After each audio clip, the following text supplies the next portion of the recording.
You are Locked On Wild POSTCAST, part of Locked On Minnesota on the Locked On Podcast Network. Your team every day. What's happening, everybody? A 6-1, pretty neat and tidy postseason finale for the Minnesota Wild here tonight as they get off to an early start with 2 goals in the first. Chicago does get on the board late in the second, but the Wild push it out of reach in the third period with 3 more goals. And I'm going to start right off the bat. It is preseason, so you can only look at some of the things that we saw in this one tonight. But there's a lot to get to, I think, in this type of a game. We're going to talk about the special teams units because I think we got flushed out what is going to be the primary penalty kill forward groups. And we'll talk about that. Power play unit. Some interesting things with Declan Chisholm on that second power play. And we'll talk about where Marco Rossi slots in because I think we got what we were hoping for with Marco Rossi as far as which line he's going to be on here as we get closer to the season. But let's just go through and look at some of the particulars for this one here tonight. We'll go to the we're just going to go to the game recap here because with starting these as early as we're going to, all the graphic stuff that I'm going to do will take place after the game. But just looking at some of the numbers here for the Minnesota Wilds, they had 34 shots, 22 for the Chicago Blackhawks. Blackhawks out hits the Minnesota Wild 17-9 as you would expect. Wild had the edge in faceoffs. 2 for 4 on the power play for the Minnesota Wild here tonight, which they did some good things on that unit, and that continues to be a nice little trend. We'll talk more about that because one thing that Denny was hoping to see, we actually did see a little bit of it, and so we'll talk about that power play unit. Penalty kill was 4 for 4 as well here tonight. And so even though it was Chicago, it still felt like the Wild treated it like it was a regular season game. They had 20 blocked shots, and just a lot of good numbers in this one tonight. All told for the scoring, Marcus Johansson had himself a goal tonight. Kirill Kaprizov had a just filthy backdoor tap for his goal. Marco Rossi scored. Mats Zuccarello scored and had 3 points. Jonas, Brodin, and Faber both scored. And Marc-Andre Fleury was 21 out of 22 in the net for the Minnesota Wild. So a lot to get to here in this one tonight. And as Denny gets us started, the gang is all here. So we thank everybody for tuning into tonight's postcast. And for those that are maybe joining our postcast for the first time, we welcome you in. And the format that we typically use is I'm going to just start with some of my thoughts right off the bat. We will get a little break in. We will get to your comments and questions as well. And we will also be adding in the post-game audio from John Hines and from whichever players are involved in that as well.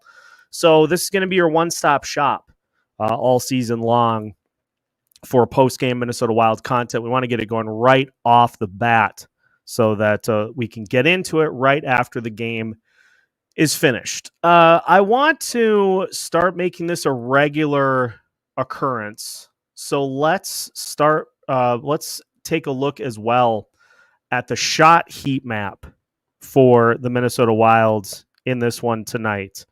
All over the place for the Minnesota Wild, but in particular, right in front of the net. So as I go share screen once again, just take a look at where all these shots are coming from for the Minnesota Wild. In particular, right in front of the net. Right out in front, you see the 2 goals that they get here right out in front of Petr Mrazek. And a lot of shots between the 2 faceoff circles from in close. Chicago, on the other hand, they had to take a lot more of their shots from the perimeter, from beyond the face-off circles, and not as much in front of the net. Still some there, but not as much in front of the net for Chicago as the Minnesota Wild had. So a good job by the Minnesota Wild defense keeping the net clean in front of Marc-Andre Fleury here tonight. And we'll talk more about that as we discuss the power play here in tonight's postcast, because I want to get to power play and the penalty kill. Let's start with the penalty kill. Really liked what I saw from that unit here tonight. And I think these forward groups that we're going to see on the penalty kill are going to, I think they're going to work out pretty nice, because it seems like the Wild are consistently using 6 forwards as their penalty killers.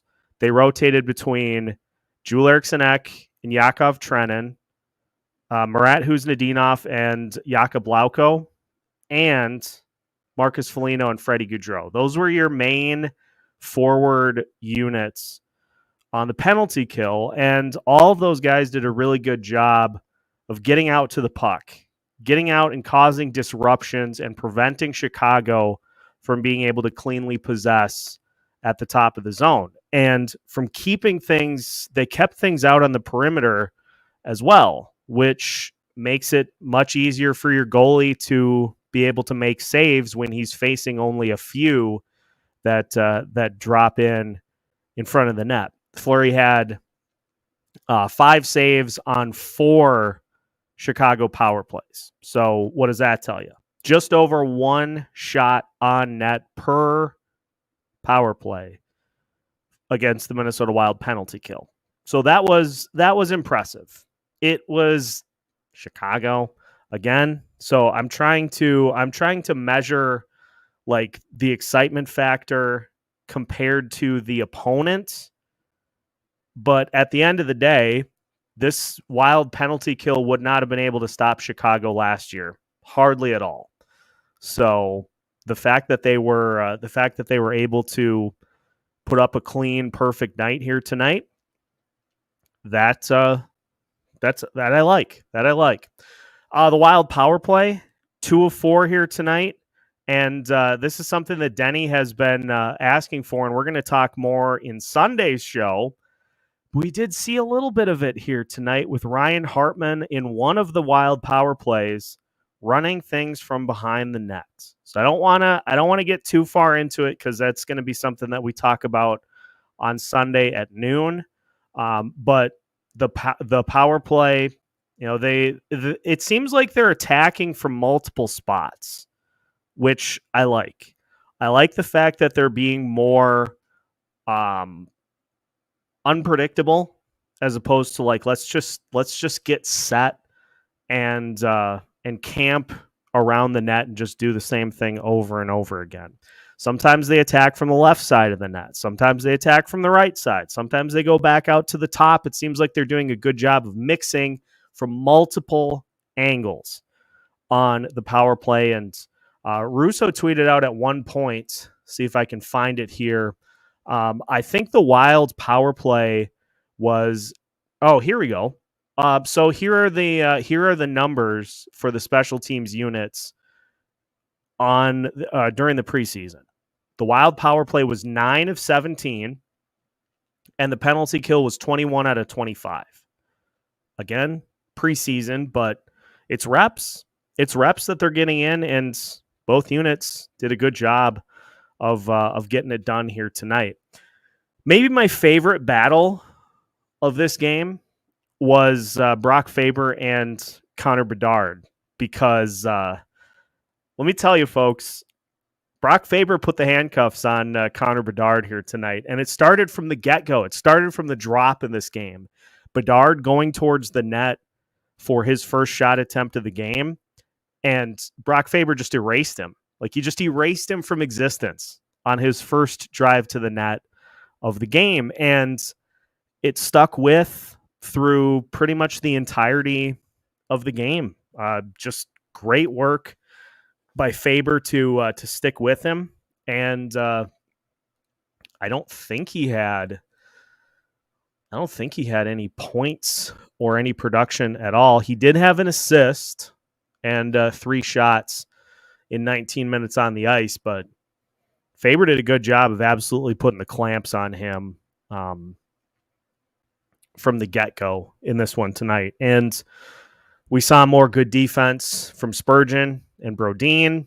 There was an odd man rush in the second period after Joel Eriksson Ek threw a shot off the post. Chicago came back the other way with a 2-on-1, and Jonas Brodin just neutralized it completely. And so good work defensively, good work offensively. But the number one taker, I think, the number one talker for tonight's game is, I think, what we've seen with Marco Rossi this preseason. I think we got what we were hoping for. I think he's the 1C after what we saw in the preseason. We did see John Hines mix things up in the third, I think, just to kind of try some different looks. We got Joel Eriksson Ek with Kaprizov and Zuccarello in that third period, but we saw pretty much exclusively Ryan Hartman with Marcus Foligno and Yakov Trenin. So I think that line's pretty entrenched, which means I think Marco Rossi is going to be that 1C to start the season.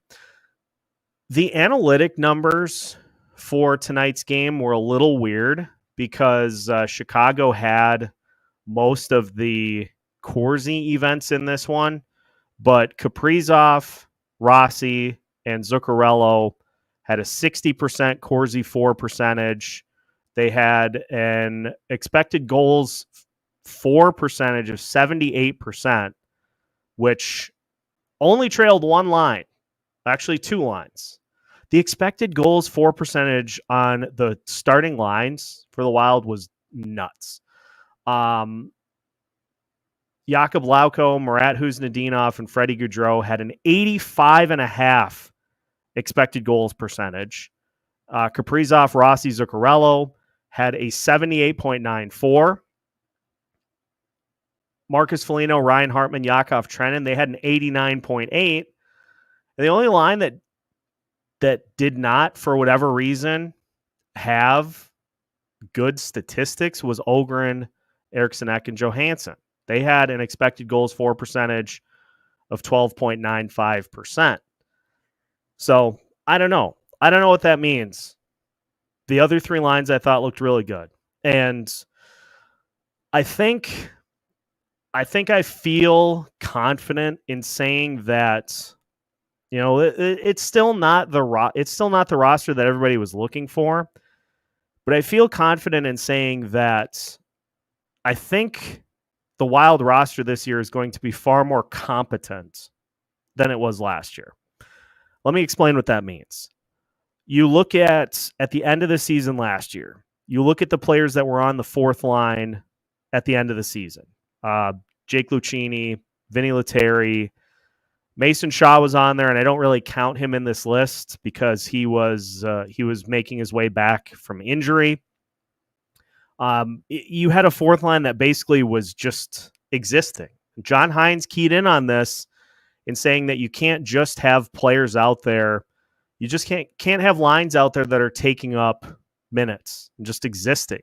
Like they need to be contributing, and that 4th line absolutely has this preseason. That might be the most impressive of the combinations that we've seen this year, and I think a lot of it is because Murat Huznadinov and Jakub Lauko have some pretty good chemistry together. And I think too, let me hit you with this too. I talked about this the other day.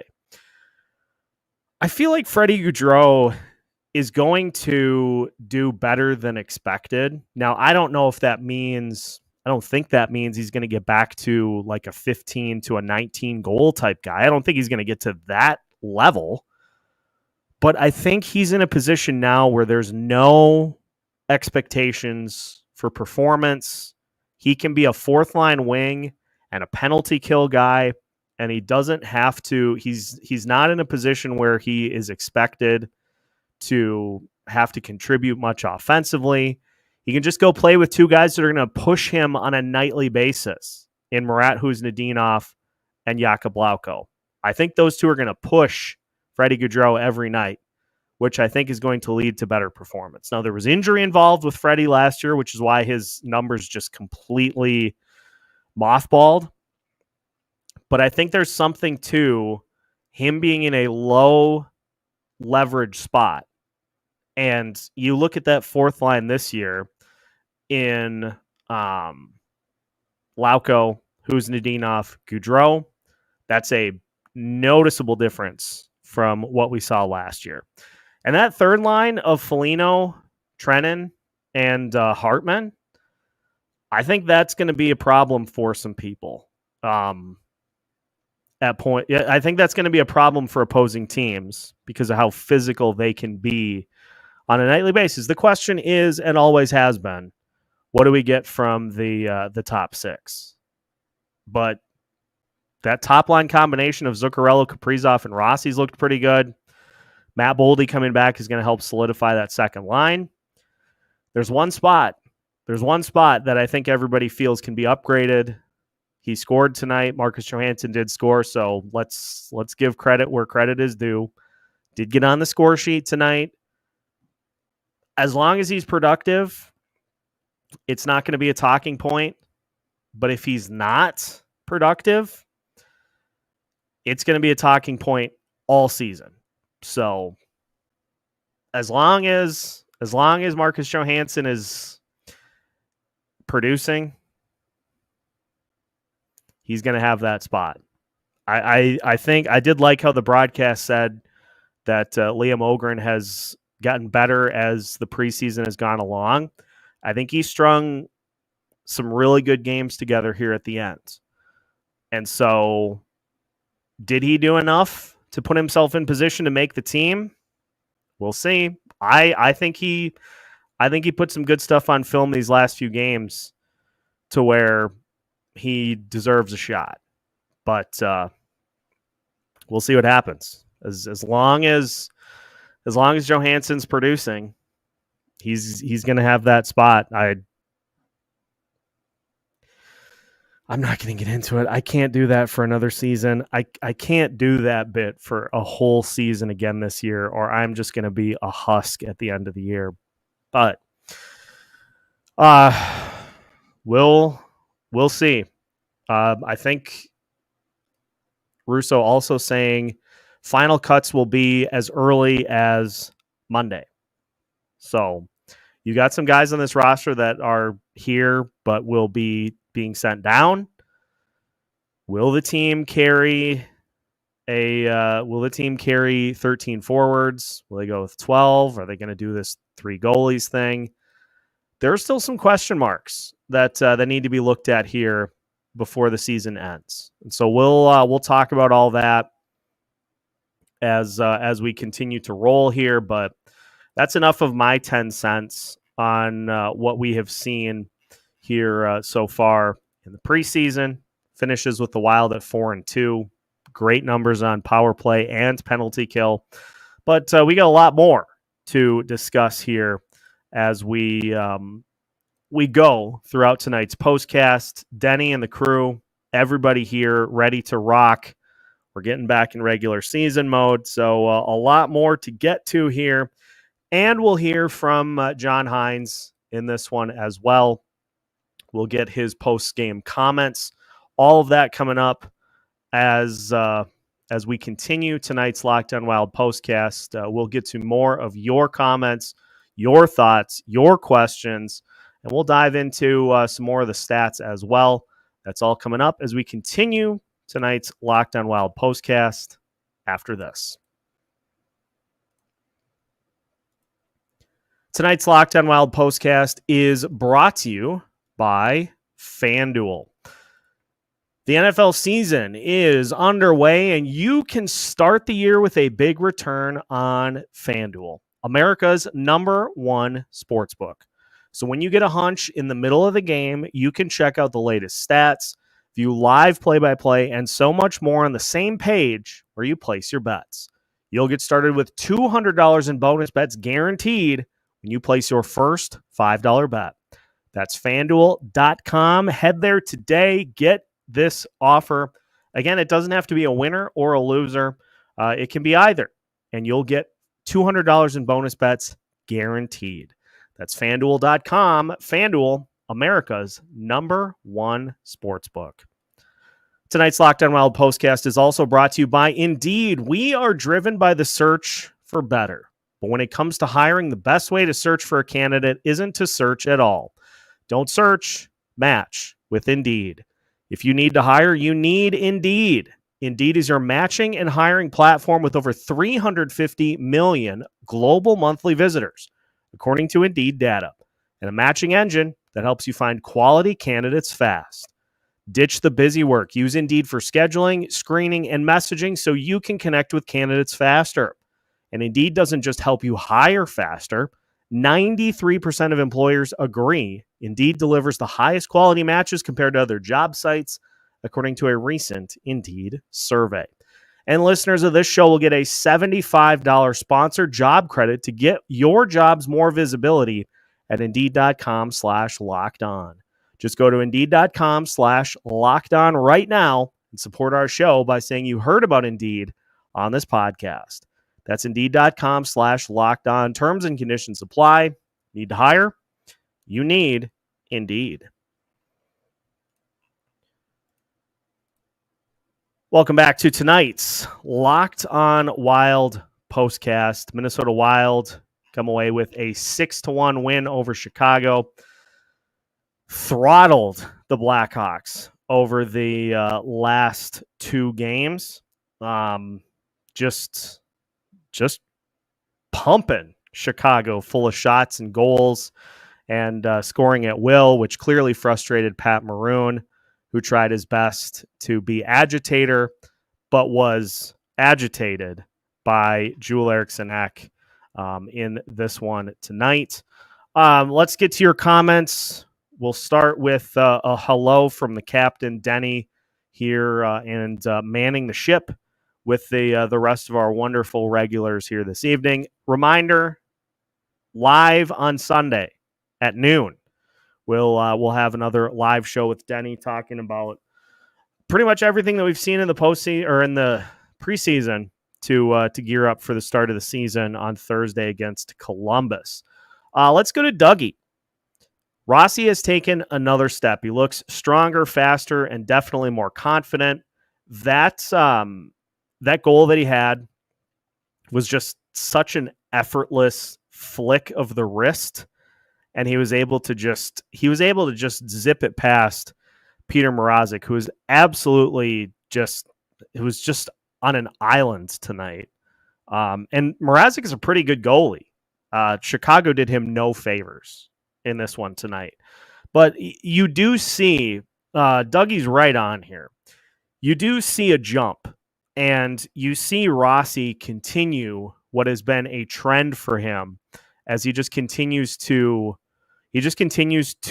up his performance on a nightly basis, it seems like. He just continues to impress, and honestly, if he does indeed end up being the number one center for the Wild to start the season, it's absolutely because he's earned it. And I could not be happier if that is indeed how this plays out. So the Trennan, Foligno, Hartman combo was the third line tonight. Gaudreau, Lauko, and Kuznetsov was the fourth line. Although if we look at the numbers totals, who actually played more tonight? Lauko got 12 minutes, 54 seconds. So, Denny, here's your increased fourth line minutes production for a fourth line that deserves it. Kuznetsov played just under 13 minutes. Lauko played just under 13 minutes. Freddie Gaudreau played 13 minutes, 53 seconds. Now, some of that was more penalty kill time as well.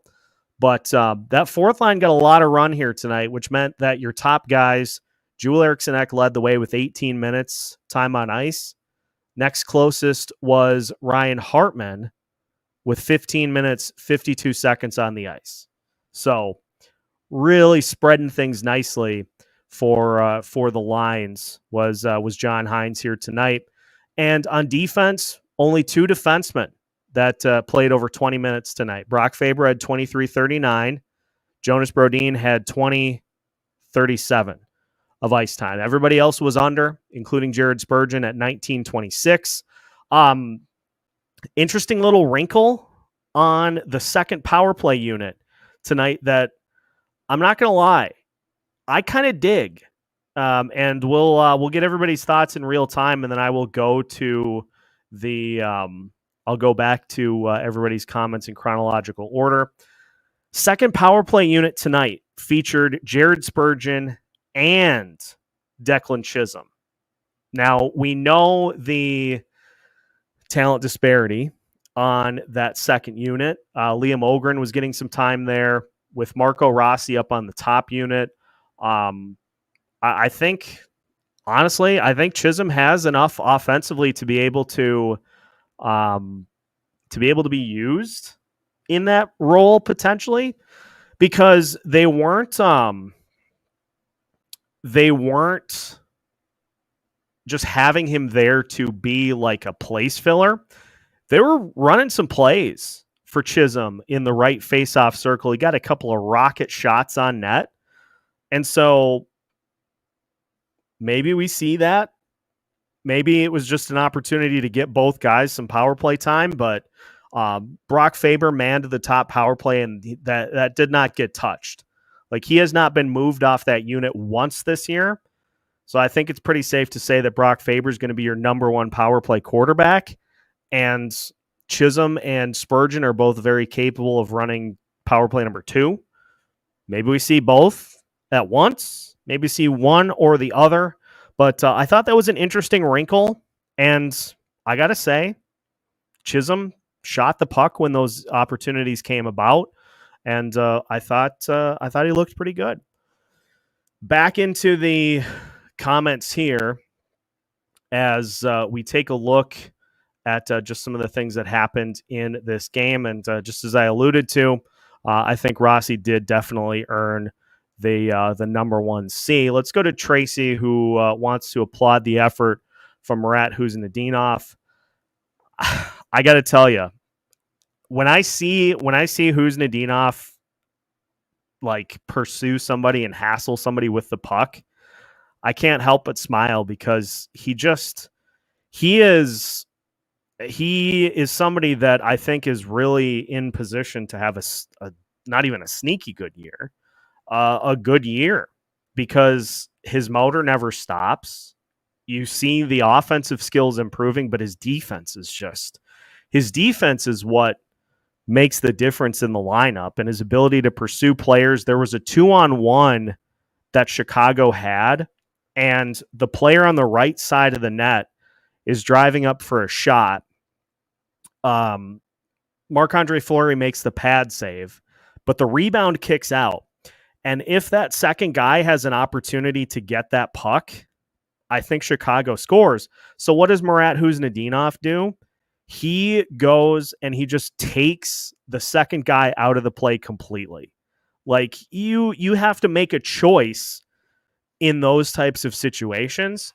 And for Huznadinov, he said, I'm going to take this second guy out of the play completely so that there's not an opportunity for a rebound shot. I'm going to trust my goalie to make the save. He did. And it worked out. And that was a nice defensive play, but he had many others throughout the night. And just him and Lauko, guys. Him and Lauko together, like, that's going to be a fun combination for this Minnesota Wild team, especially if they get penalty kill time, which they have consistently. They might be the new Deweys here. I know that's a controversial statement, but they might be the new Deweys for this Minnesota Wild team as we move through the rest of the preseason.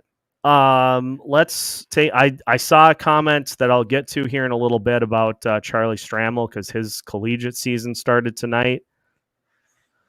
We'll talk about that in a little bit. Let's give a little bit of love to Marcus Johansson, but first, Dougie's right on. We have competent centers on all four lines, which makes a huge difference. And I think most importantly, we're seeing guys slotted in naturally into where they fit most logically on the roster.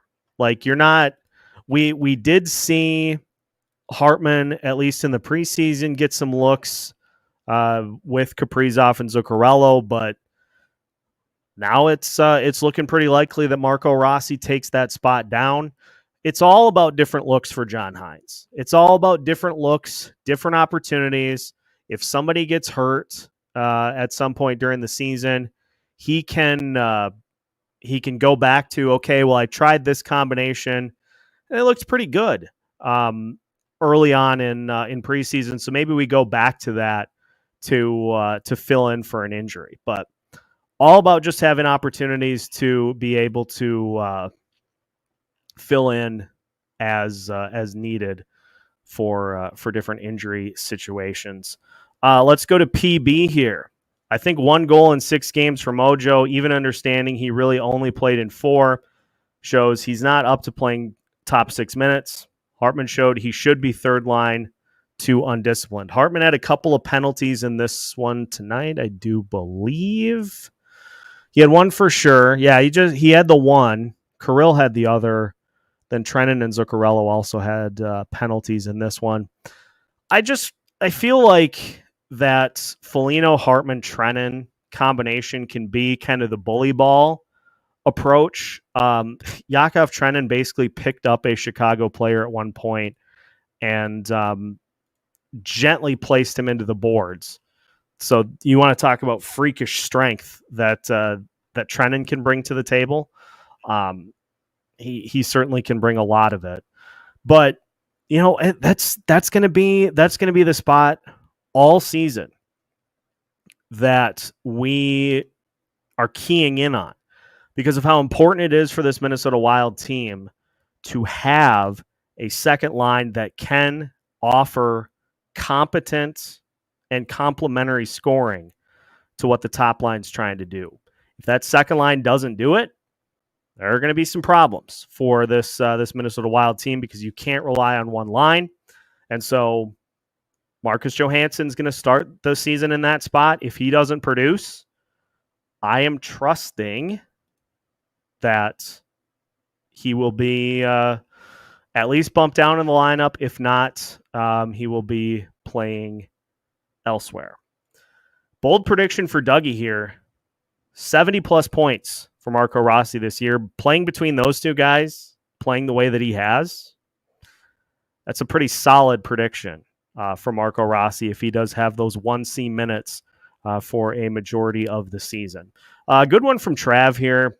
If Ogren does make the team, who is on the outside looking in? Now, as of right now, the Wild had 1, 2, 3, 4, 5, 6, 7, 8, 9. They had 12 players play, and I'm just going to pull up Puckpedia here just to make sure I haven't forgotten anybody. So you've got all your obvious mainstays. If you don't carry a third goalie, then Liam Ogren can be with the team this season.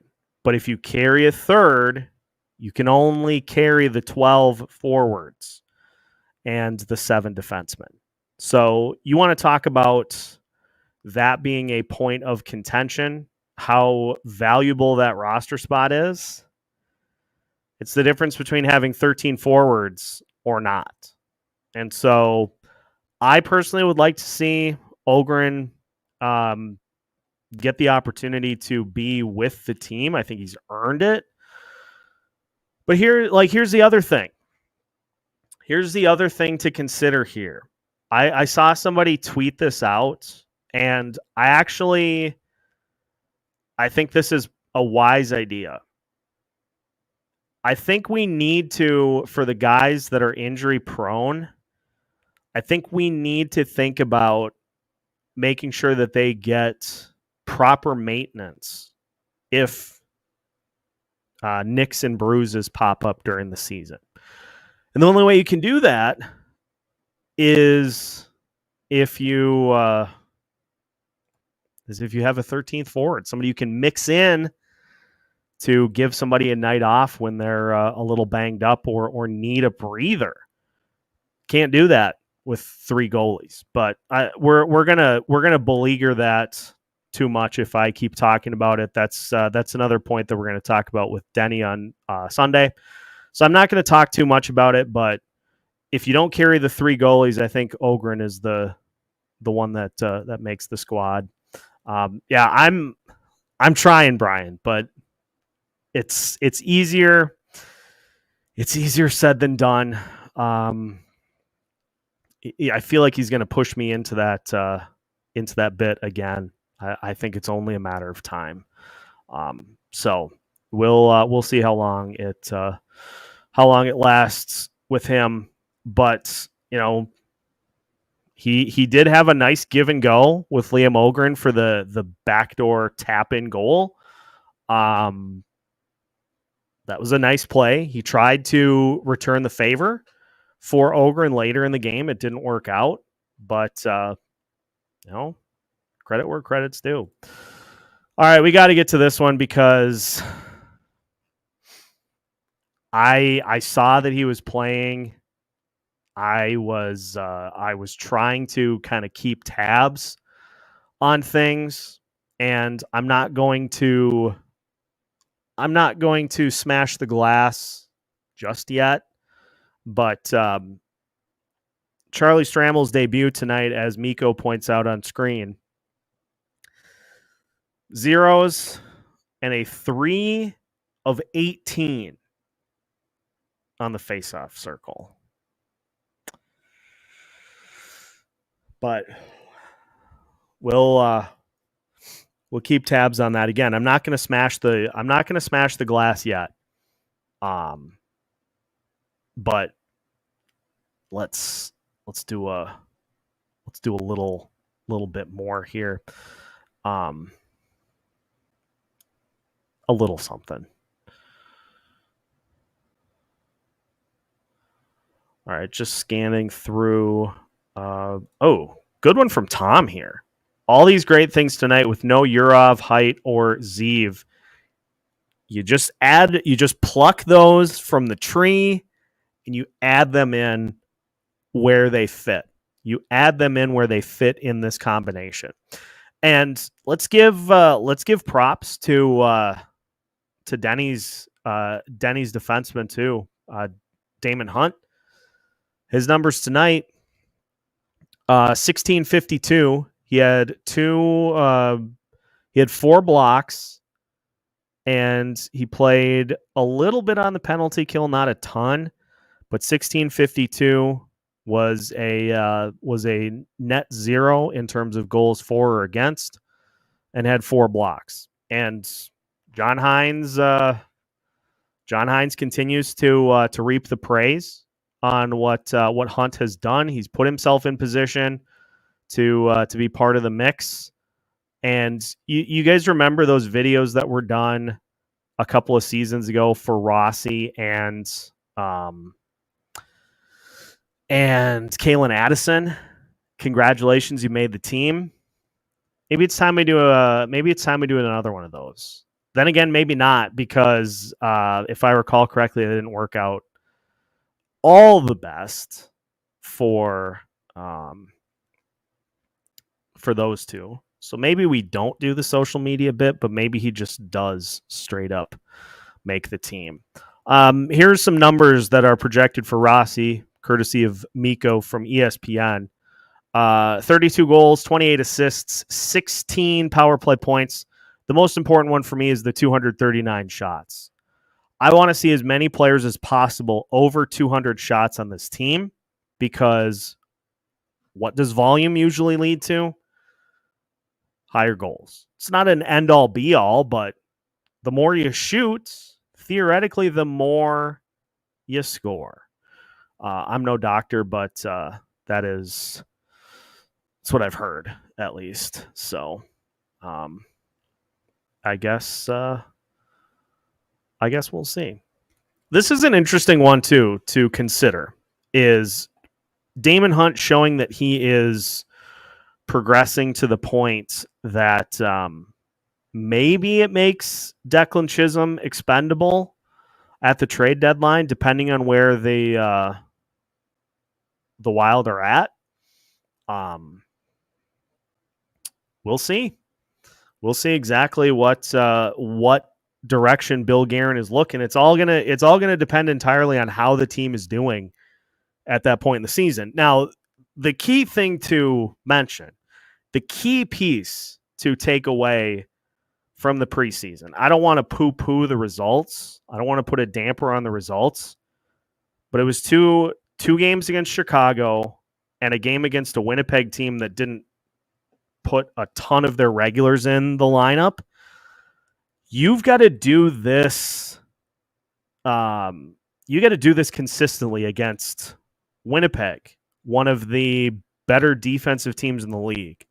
Although a team that a lot of people, I think, expect to have a drop in performance. Winnipeg, Nashville, Dallas, Colorado. You got to do this sort of thing against those teams. Like, you can't just have the season you had last year where you beat the teams you should and you don't beat the teams in front of you. The way that you make headway is by stealing a game on the road, by defending home ice, by turning a 4-0 season series sweep into a 2-2. That's how you get back. That's how you get back on track. And so while these results look good, it's important to remember it's preseason and you got to do this when it counts too. So we'll see how it translates starting on Thursday against the Columbus Blue Jackets at home, and then against Seattle on Saturday. It's a short presser for John Hines here. I'm just queuing it in the. I'm going to get this ad played first. But then what we will do is I'll share my screen so that we can hear from John Hines and his thoughts. And then, of course, I'll do my three things, breaking down the presser and diving in to what we heard from Hines here tonight. So let me just get this all set. And then I will... And I hope this plays. I hope the volume plays on this. But let's hear from John Hines, his comments regarding tonight's win against Chicago and what he saw from the lineup. How do you feel about the effort tonight in the final signal?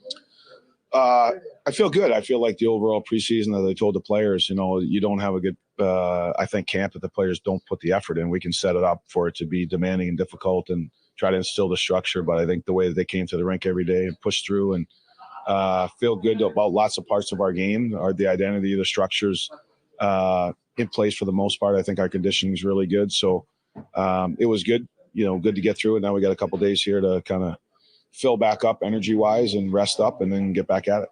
You talked a lot about compete level, work ethic. With that comes puck recovery. It seemed like you did another good job tonight of hunting down pucks. Would you say that through the preseason you've been happy with that? Yeah, it's something we've really emphasized. I think the league is a second effort league, and the number one factor to winning games is your competitiveness and being tenacious. And I thought that's something we've emphasized in the style of practices and the way we played, and felt like we had that tonight. Yeah. Marcus Johansson, it looked like he had his best preseason game so far. How much can that help? And just the needle mover that he can be for this hockey team. Yeah, I certainly think it helps. Nice that he scored too, and he had some good chances the other night, and it's good. He's skating well. The thing for me with Marcus in this camp was I I think his competitiveness on the puck was what you needed to be, in the little harder areas, the 50-50 puck battles. We know he's a great skater and a good playmaker, but I thought his ability and his willingness to compete on the puck and for the puck was at a high level.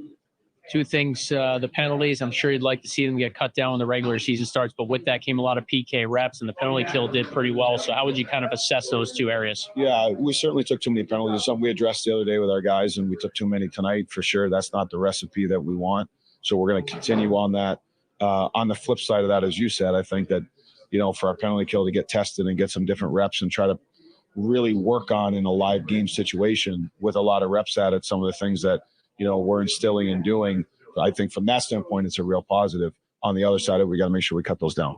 You mentioned a couple of days this weekend, everybody recharge, 3 big practice days before the opener. What are you looking for from your perspective in those 3 days to get ready for Columbus? Well, we want to, we want to continue with, a good pace, strong execution, make sure we're continuing to compete, and just sharpen up on a couple things. I think that's the big thing is, you can recharge a little bit now and then you come back fresh and similar to what we've done. That's how we want to practice, is how we want to play. But we'll just adapt a couple things and try to make sure we're ready to go on Thursday.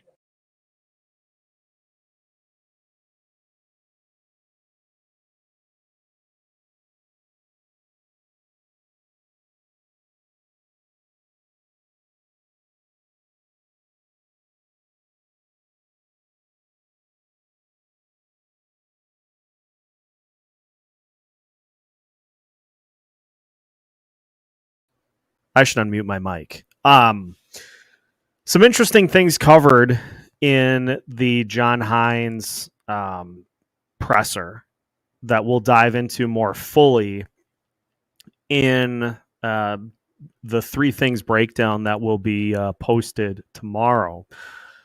Recapping this, and just to rehash for those that are joining for the first time here tonight for one of our postcasts. So you're going to get the live postcast every night after every game, right after the game drops. We're going to do what we just did, where once the post-game audio is posted, we'll air it in its entirety. And when we get into the regular season, they're going to be a lot longer. We'll just roll right through them. Like, we'll air the whole thing. If there are players that are interviewed too, we'll hit those as well. And then what I'm going to do is I'm going to take the post-game audio, take the 3 key themes from it, and turn that into an episode that'll air the next morning. So you get that nice sandwich of the immediate breakdown and then the recap after the fact for that one. I don't like to see this, so hopefully everything's all right with Denny, but I don't like to see that. But we'll have to see if we get an update here while we're still on the air. Bold prediction: we get a coach fight between the benches in one game. It's interesting because John Hynes doesn't show it, but he's got a little bite to him. I've seen it at I don't remember which Wild game it was last year, but there was a no call like right before the first period ended. He went off on the officials. Like, I had not seen that. He was animated on the officials for a no call, and I think it might have been against Winnipeg, because there was one, or it was either that or it was against St. Louis. There was one game in which like 8 different Wild players talked to the officials before going into the locker room, and it was like Hartman, it was Eriksson Ek, Kirill, Zuccarello, a bunch of different guys stayed on the ice and talked to the officials before going into the locker room. And that included John Hynes, who basically did the come here. He was not pleased with that. This is interesting. It seems odd to me, but has anyone noticed Reese Johnson still being marked with Minnesota, yet he was playing with the Iowa Wild last night? I'm assuming that is just some sort of a clerical mistake. I'm just trying to find the roster for tonight to see if they did have him listed. But it is interesting because there are a few guys on this roster that I think are going to be pretty sure to be sent down. But Damon Hunt and Liam Ogren, I think, have made compelling cases to be on this roster. I just hope it's not at the suggestion that Anthony LaPanta made during the game tonight, where he said, Liam Ogren could contribute to this team. He's shown that he could be a contributing player, maybe not in a top 6 role, but probably in a third line or maybe even a fourth line role. And I was like, here we go again with the exact same thing that happened last year with a couple of different guys. So I don't know about that one. Burnt toast. Been there, done that. Burnt toast. Everything's all right. And Denny's back. Good to hear. Yeah, I think the waivers must have just happened to where the Wild have not taken them off the roster yet. So we'll see. From the sounds of it, let's get to a little Matt Boldy update here as we kind of wind things down. From the sounds of it, Boldy practiced, and I would assume that means that he's going to be good to go on Thursday. I don't see any reason why he wouldn't play. He practiced, and so as far as I assume, all systems go for Matt Boldy to start the season, which means he'll slot in on that top power play unit. He'll slot in on that second line, and we're down to really one spot. One spot in the forward group that is absolutely a question mark. I think we know which one that is. It's right wing. Second line right wing, I think it is. Yeah, I think it's right. That'll be a question mark all season. But until it really starts to go south, I think like it or not, we're gonna see Marcus Johansson at least for the beginning of the season. Okay, I gotta do this. I have to show you this goal because Bally's got they have the alternate camera angle. I gotta show you this. Like, this is an outrageous goal. So just watch this work by Marco Rossi. Takes ice. He doesn't stay up top. Well, I was too busy with the volume. Okay. So Marco Rossi, just look at this little flick on the shot. I know it's blurry, but he just flicks it at the net and is able to get it up and in over Mrazek for the goal. And he just slides up into the play. Like Spurgeon with the pass, and Rossi just slides up and just buries it past. I'm telling you, folks, don't be surprised if we get a 30 point or 30 goal, 60 points campaign for Marco Rossi this year, especially if he plays a major top 6 role for this team. So let's talk about the one big thing, because this is an homage to Scott Van Pelt's One Big Thing on ESPN. Let me leave you with one thing to take away from tonight's game. And again, I'm just going to stress the that's a good question, Mark. I don't know if he put on weight per se, but from what Michael Russo was saying, kind of as everybody was coming back in, he said that Marco Rossi and Matt Boldy were two players that really hit the weight room all summer. So I would imagine he bulked up a little bit more, but I'm telling you, like, I'm so glad he did not get traded. I hope he doesn't get traded because I think he is showing the signs and certainly could become a similar path to Ek. And Ek turned out to be a pretty darn good center himself. So I love that. I love that some restraint was shown, and that that Rossi wasn't traded. Although, to be honest, I don't know how much I buy into a team looking to move a guy like that as much as they were just trying to kind of stir the drink, so to speak, read the tea leaves, see what's out there. GMs are always talking in this game, whatever sport it be.